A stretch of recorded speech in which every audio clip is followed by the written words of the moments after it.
Bonjour à tous, je me réjouis de vous retrouver sur le podcast de la Voix de la Vente. Ce podcast qui va vous donner envie de mieux vendre en moins de 5 minutes. Aujourd'hui, je vous emmène au Zaïre. En ce jour de la fin du mois d'octobre 1974, dans un stade de Kinshasa, a lieu le célèbre Rumble in the Jungle, le combat de boxe mythique entre George Foreman et Mohamed Ali. Le premier défend son titre de champion du monde des poids lourds de boxe anglaise. Il se présente comme une montagne de muscles. Il a 25 ans. Il se trouve en pleine possession de ses moyens physiques impressionnants.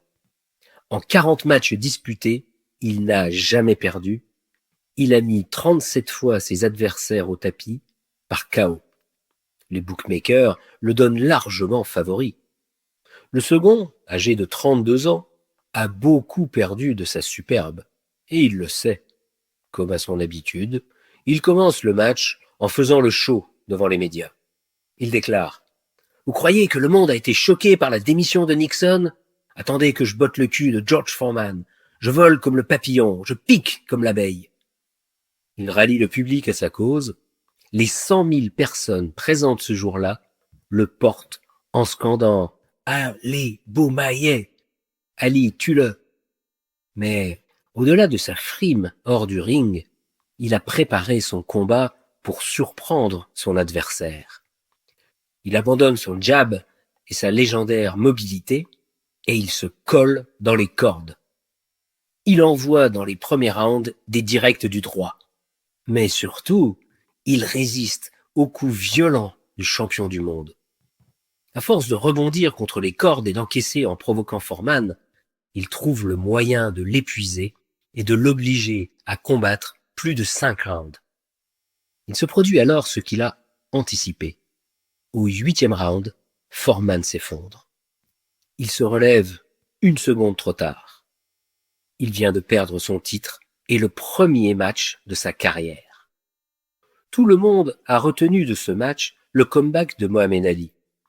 On adore les histoires qui font gagner l'outsider. Sa victoire relève de l'exploit. En fait, il l'a construite avec intelligence et résilience en étudiant très précisément son adversaire. Et qu'a-t-il vu? Il a vu un homme blessé de ne pas se sentir respecté. Tandis que Ali représente une légende et est habité par son combat contre le racisme, Foreman se bat pour essayer d'exister. Et au cours de ce match, il se bat contre lui-même.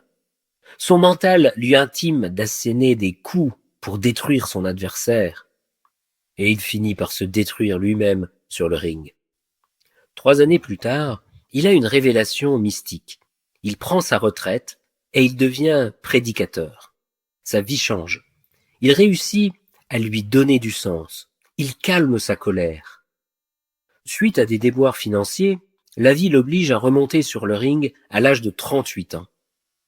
Non seulement Big Joe gagne des matchs à ce moment, mais il gagne aussi la sympathie du public. Ce qui l'amène à 45 ans à combattre pour le titre mondial.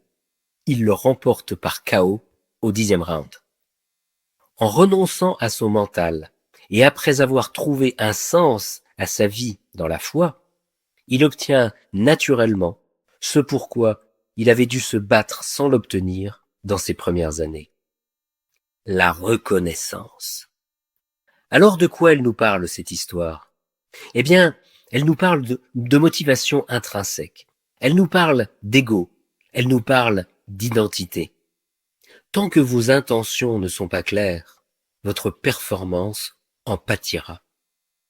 Alors maintenant, à vous de jouer, mes amis. Prenez un papier, prenez un crayon et écrivez sincèrement ce qui vous fait courir chaque jour. Voilà. Sur ce, je vous laisse et je vous dis à jeudi prochain. À bon entendeur. Salut!